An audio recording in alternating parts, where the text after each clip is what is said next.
let's talk about silent treatment. Do you do it? Huh? Do you do it to them? Ama they do it to you? And what exactly does it mean when this happens in your relationship one, too many times? Zulu. And you know, there's a time we were arguing about block, unblock, block. Yes, unblock. yes. Yes. I just got a text. I have blocked him. And I'm like, I'm waiting for that juice later after the show. But yes. And then there was this meme. True love, I love you, you're my everything. Oh, they written the opposite. So those who say, I love you, you're my everything, I'll always be there for you, they were saying that is fake love. Then, true love is block, unblock, block, unblock.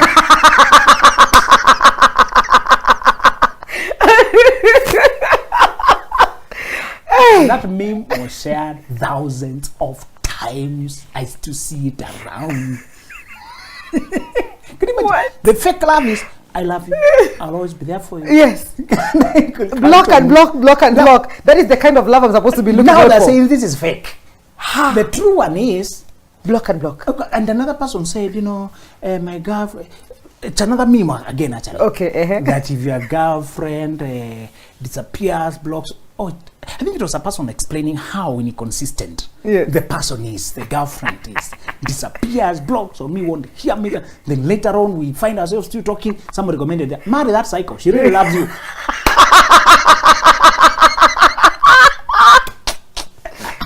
No way. Another person. Yes. So whenever I face the hardest challenges in life, I take out my wallet and look at the passport, the small photo of my wife there. My girlfriend there, and say, if I can deal with this psycho, I can deal with anything in life.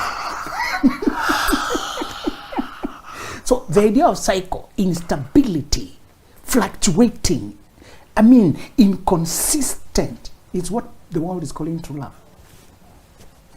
You know, hey, now that you say it, we see there's something that is said about good boys, good guys, and psycho.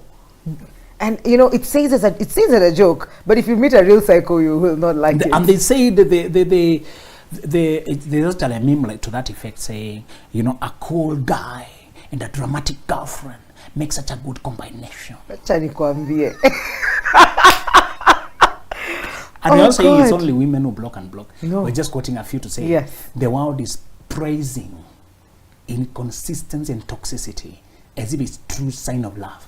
And they usually argue like the fact that you are unable actually to break up and you want to means you are meant to be together. Allah. That is really the argument. That even when you break up, you still find yourself back together. People say we have been this on again, off again relationship for so many years. On again, off again.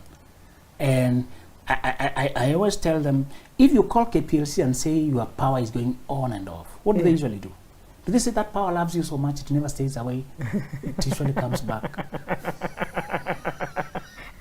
Never. You are posted as having reported a faulty connection. And they send a team to the ground because it will burn all your appliances if it is going on and off. Connections that are going on and off are faulty, risky, unstable, and dangerous, both in power, electricity, and in emotional connection. That is not a sign of true love, it's a sign of toxicity. And Mwikali, that group of, that mindset of the fact that you keep fighting, and you know, another meme I saw was, however much you fight, we can fight, you can argue, but divorcing, never, leaving, never, even if I kick you, fight you, find me back here. I'm not signing up for war. Life is war. I'm signing up for comfort, for peace. Yes. It's like saying, I want a road that is full of bumps. I want it to travel.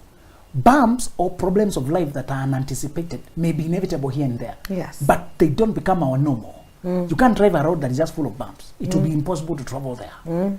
But occasionally, when you see a bump, we'll slow down, deal with it. Yes. But you don't want the invisible bumps. You don't want things that risky on the road that can topple. Let me tell you, the reason the world is, it's so commonly going the opposite. They define things because they have, so to speak, dethroned the manufacturer and thrown away the operational manual, and now they have to guesswork whatever they want, what feels like. So, Mwikali, I want to tell you reasons why people go cold on their partners. Okay. And the one reason is most common and most frustrating. they came to love before they had matured to handle it. Love is a very intense emotion. It requires a lot of stability.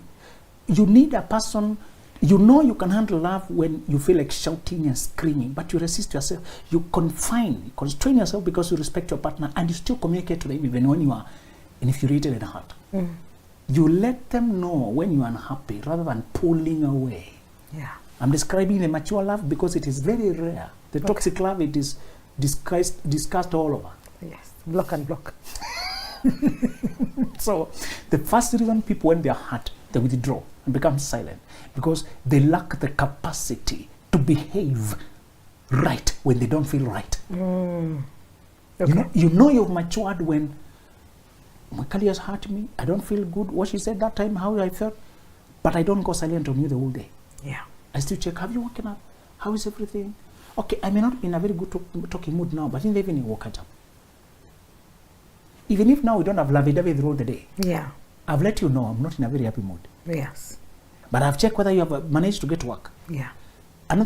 One reason you can't go silent on a person you're married to is because there's so much going on between you, more than romance. We have the logistics of our lives, the projects we are doing, the children we are raising, the things we're dealing with, things to follow up. Yes. We are helping each other through the journey of life. If we shut communication, just because we are not the romantic part, is shaky for now, what about the logistics, the other thing you're doing? Yes. Things will fall apart. Yes. When you are doing life together, you can't break down communication. It's like an ambassador of Japan to Kenya, and then he has lost touch with his country. How will he talk? What will he say? How will he answer situation? There's so much going on here attaching to his country. Yes. And he needs constant updates on how to put this, how to put that. If they go silent on him, silent treat him, how will he talk, or she? How will you talk on behalf of a country that is not talking to you? Yeah. When we are married, it's like we are facing the whole world, the two of us.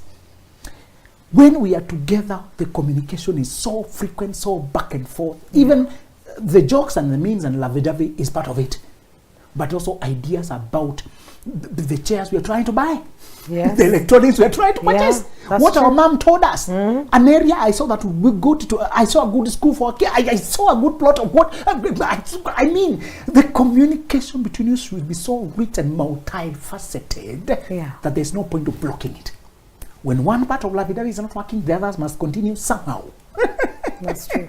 A kid can't go unpicked from school because you're not talking. Hey, groceries can't go unbought because we're not talking. You know, you can't be stuck somewhere and you needed my assistance and you can't call. I send you some money or some taxi or something about life, and we are not talking. Yeah. One lady said she went silent on him for 2 days, and the last time when she calling, it's other people picking or they are not picking, and when she went there, she found a funeral. He died in a car accident during the silent treatment. You can't go silent on a person you are doing life with because you are not. It's immaturity. It's a sign that you don't know what love is. Love and life are intertwined. Yes. And life rolls on. One of the biggest authors said, if I can summarize everything I've learned about life in 3 words, I would say it goes on. Yeah, it does. It actually does. You may be happy or unhappy, but it goes on. The wheels keep turning. Yes. So, true matured person who understands love knows that we are not just talking about us. No. We are also talking about life. We are handling logistics, our development, our projects, our ideas. We are checking our wellness. Sometimes you're just unwell. Sometimes it's health. Yes. Yes. You know? Yes. I must be able to pick you and take you to hospital tomorrow morning, as we had said, for your checkups. Even if in between the planning and the execution, we stopped talking. Please. You should not get into a crisis because everything we were to do, I'm the one with this and the other, and we were to work on this, and now I can't pick your call, so that thing can move on, and we had appointments somewhere, and other things that concern money and life and opportunities. Yeah. That is highest degree of immaturity. And blocking a person on phone or emotionally is one way of showing you are totally incapable of love as you are now. And if you want that relationship to work, go seek therapy, go seek healing. You're immature, too weak. It says if you faint in the day of adversity, your strength is small. Yeah. If you're fainting because you're stressed, if you're collapsing and shutting doors and shutting down, how can you work with a computer that keeps shutting down? How much can you do? So if you keep shutting down, you are unsuitable. Yes. One reason we upgrade machines is when it starts hanging. Yeah. Stops responding. You know your phone is running out. Yes. When you want something and it won't respond. When you stop responding to your partner, you're also showing you are incapable of that role. Either you have a virus lodged in, or we're already exceeding your capacity, or you've stopped growing. That is true. Yes. There's no place in healthy relationship for blocking your partner. The only time healthy people block a partner is when you're done with them. Okay. There's nothing more. So there's no unblocking. It's just blocking and moving on. So blocking is healthy when you're finally done. Okay? Yes. Yes. Not all blocking is sick if it is not going back and forth. You're blocking because you're done. That's true. If I'm just unhappy, we're not talking, just tell you that, and that's all. I don't feel like talking now, let's take a while. I don't need to block you because something else in life can come up. Yeah. Something else. That's true. That is not about love-it-ovey. Another person will be calling using a phone because you're in an emergency. Yeah. You may be asking an information that is critical when you're at a moment of opportunity, a moment of need, and I want to help you, and you'll be stuck and disorganized if they can't respond. We should be always in a talking terms for as long as we are together this life. That's how maturity demands. We should be in talking terms throughout life for as long as we are together. There's no point of you being the position of my wife and you're not talking to me, so who will I talk to? Who will help me check that number I wanted and that certificate in that bag? That is so true. You get really frustrated. Yeah. Surely. You know, the insurance guy has called because he's dropping the sticker at home, and now because you can't pick the one who brought sorry, we're not talking what time the will you just go back when we are married, when we are doing life together, we should be in talking terms for life because life goes on. That's true. All right? Yes. Number two, why people stop talking. The one is immaturity, they lack the capacity.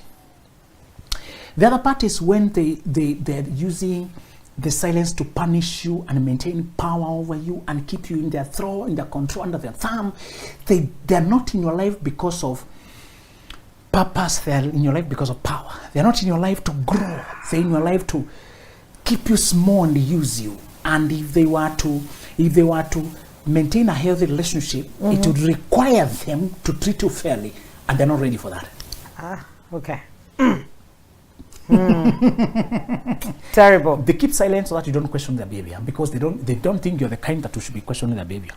Why are we together if I'm not the kind to question? You're more of a subordinate, and you're just here to be ordered around.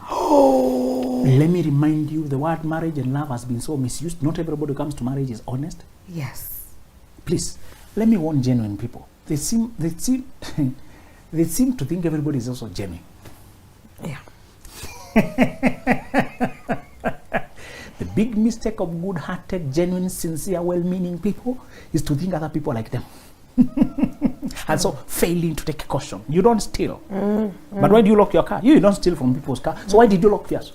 Well, you know, like there might be other people out there, you know. If that reasoning helped you to put security systems, and you're not a thief yourself. Yes. In the same way. In the same way. You may not be manipulative, power hungry, out to exploit people, but just realize there are people who are.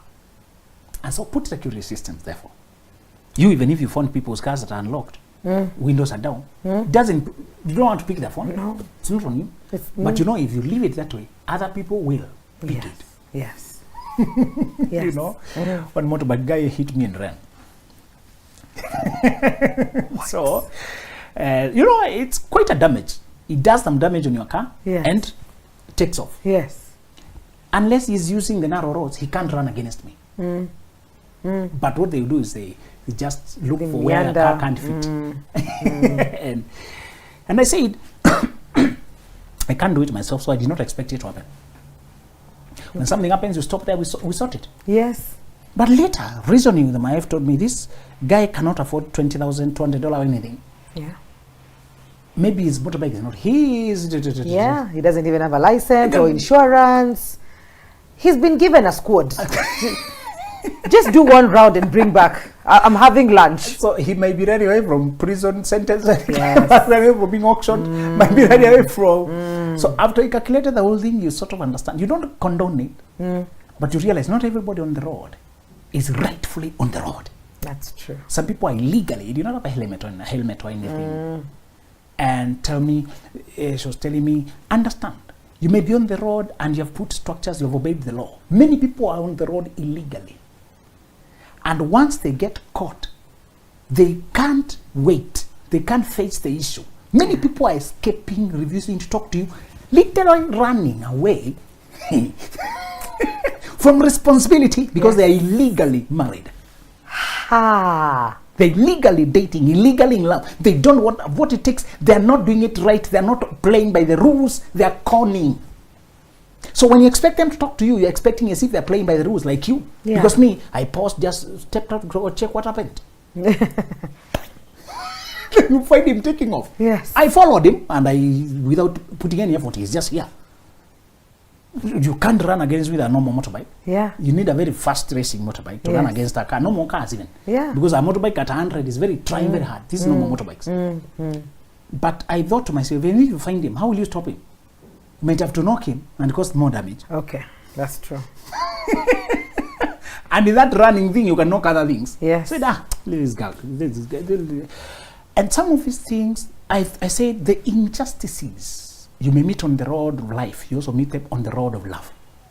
Okay.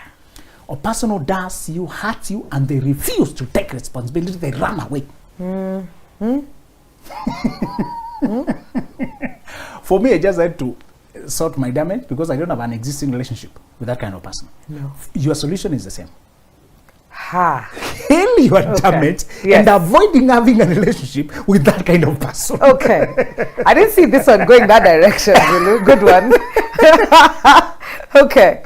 I just say, okay, I'll sort, and I hope I don't meet those kind of people again. Once you notice a person does something that hurts you, costs you, and takes off emotionally, reviews talking, shuts you out, stop letting them back in your life. Stop installing them in your life. So the second reason people go silent on you is because they are not really here to love you. They're here to use you. And they can't take responsibility after they hurt you. They don't want to heal you. Many of them actually lack the humanity and compassion and the heart to feel for you. They lack that. There are people called narcissists who find apologies and healing people as nuisance. Annoying or boring. Get over it. If I did it to you, I did not do it to you. If I did it to you, you caused me to do it. If you do not cause me to do it, it was by accident. And if it's by accident, I don't have a duty to explain to anyone. It's already in the past. Can we move on? They usually put it like, sorry. So if that's what you wanted. Yeah. I'm sorry then. If that's what makes you feel good. You know? Yeah. Others say, if I did anything to you, I'm sorry. No. It's a condition. I'm not sure. It's not clear. If it hurt you, I'm sorry.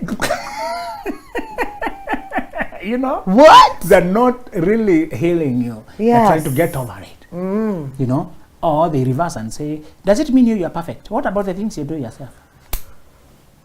They reverse it. Yes. Is it about dressing just how they've had That one I know. They say, does it mean you're perfect? That one I have had. You know? Deflecting attention from what they've done to you. Yes. To talk to other obscure out there things. To avoid having to address it.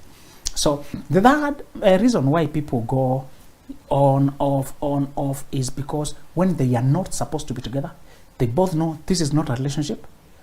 They both know they don't have a future. They're just unable to let each other go.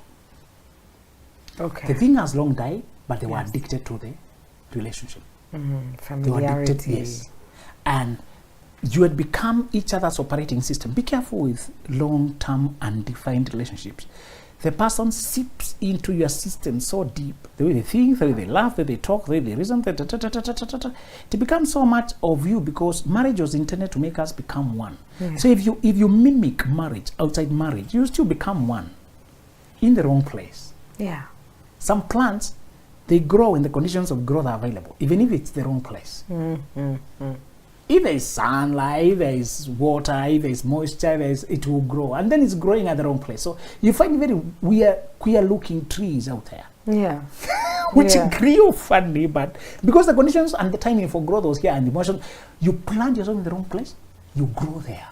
So people keep on and off because they no longer belong together. They are just entangled together. Yeah. Let me remind you, some people are not in a relationship because they decided to. Because they hung around each other so long they got stuck together.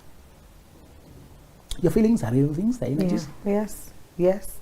And you can't tell them not to go too far. Mm-hmm. The moment you call each other love. The end. I love you too. That's all. You may be far from making that decision. And I asked you a simple decision. What if you had booked a car 10 years ago? Because you know in future you'll buy a car. And you actually booked one in the year 2012. It's not viable to be driven in this country anymore. Do you want to go to Uganda, Tanzania, wherever else they are allowed? You already committed. Yes. Deposit. Oh, God. Why do we do that in relationships? That's the thing. I don't know. Do you know? I tell you, I couldn't even book a car 1 year before I'm ready to buy. Yes. I started looking when I had the money. There before, I'm just studying cars generally. No, which is my passion. But I'm not trying to pick one. You're supposed to be learning men and women relationships, love life generally. To know what works for you and setting, so that when you have the money, the wherewithal, what takes to acquire. Now it's time for due diligence. Paperwork, registrations. And I give it a period of searching now that I have it. I have the money to buy it. Once I get it, I procure it. They have all the foolproof methods to avoid conmanship. They say, transfer, then get the logbook in the same bank you're doing it. You're in the same place. Get the pay. Then they say, just buy the same way you buy other things. You give money, you're given the paper. The car is here, the logbooks here, you keep. They say, don't complicate. Oh, it is over there, we'll get you tomorrow. They say, don't do that. Follow the same strict procedure you usually follow when you're buying other things. It may be a piece of land, it may be a car, it may be huge amounts of money, but the process must be strictly the same. Do that with marriage, and you will avoid many of these people who are stuck with each other is because they started over there before they were ready for it. Absolutely. Because it felt exciting, felt nice. Life is very exhilarating. We were created for it. It's just so exciting, makes you come alive, makes you feel, it gives you a lot of energy. And when a person loves you, and it's so rare to find a person who loves everything about you and is just, enamored by you and wants to, give themselves to you and makes you happy, it's very tempting. The temptation is well acknowledged. At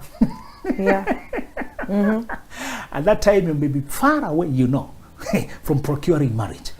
You know very well you're far away. But you're fascinated by this house, you just like it so much, and I know I'll get a mortgage after 5 years when I'm done with my I need to qualify. But it's so nice. Can I? The sellers will advise you, if you like the ideas, just do what you usually do, collect your ideas. Sometimes take photos. When the time comes for choosing now, gather the ideas you're being and try to come together with one. For this time, just do admiration and move on. When you meet good people before you're ready to procure. How you avoid this other on and off, block and block, disappear, reappear, is because it's the roots. You got so enmeshed because of staying together too long at the wrong time. Until disentangling is so painful, it feels like tearing yourself apart, because actually it's a tearing. When you stay together emotionally and your soul becomes so bound, it will take a ripping to separate you. All right? Now, people also ask about what if I don't talk and I don't talk bad things? I know if I talk, I'll blast, I'll explode. So I'd rather just walk away and not talk. I'm actually keeping quiet out of mercy. I'm just being reasonable, controlling myself. Very mature. I don't want to abuse him or throw things. Don't make me talk because you regret it. So there are people who think going silent is actually what they're feeling and saying. Just be thankful they're not talking. Okay. If they talk, you regret it. That is true. So it's true when we are hurt, we can talk things that are cutting, because that's what we are feeling.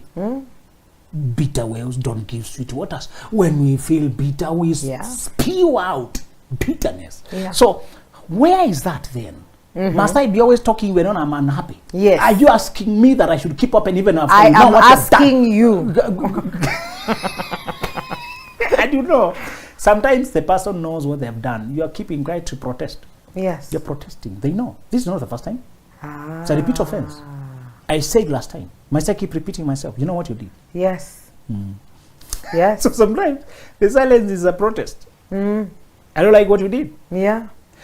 It's not every time that after we have been hurt, I am report. When you know you have stepped on my toe, should I now start? Excuse me, I think you have stepped on my. It's like, no, but when you keep quiet, the thing would be, if you don't tell me, how will I know? Was that your toe or it was the carpet? So the answer comes here. Yes. When you're hurt, we are not asking you to pretend and force yourself and be happy. Okay. We're just saying you can refuse to talk lovey-dovey when I'm hurting, and either I know I don't, or you're in a protest mode, and I still know if I need to communicate, I can communicate. Okay. You have not shut communication lines. Today we are not talking about you must always be happy. Okay. Okay. You have not pressed my number, blocked it. You have not shut out communication. Yeah. But I just know you are not happy with something I did.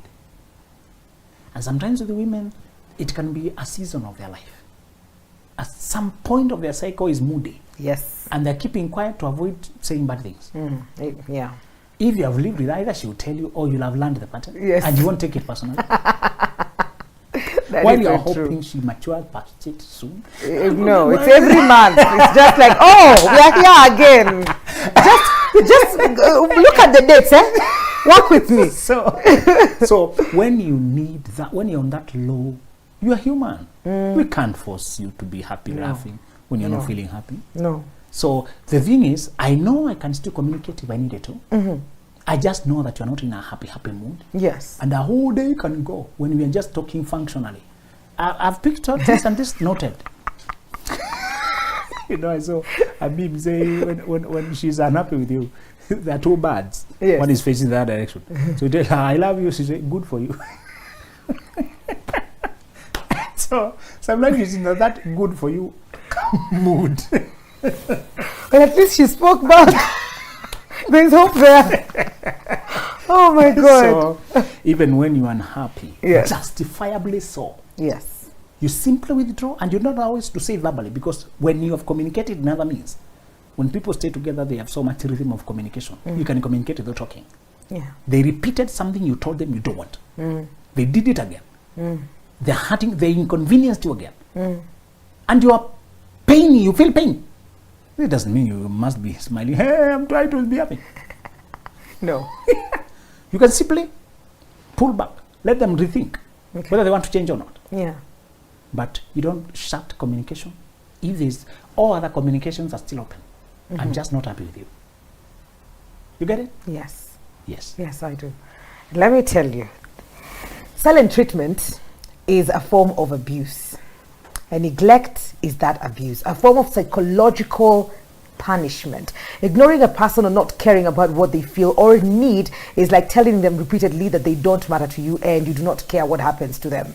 So you may come back and confess love, but those moments of total coldness inevitably register deeper in their hearts, and with time, they may come to unlove you altogether. So this is why when people finally leave, it may seem petty, but it is the accumulation of these uncaring acts and these little mistreatments that eventually broke them. If you're ever the victim of a person who goes silent on you or over every slight thing that you do, you know deep within that you never feel safe with them, because you don't know when next they will disappear on you.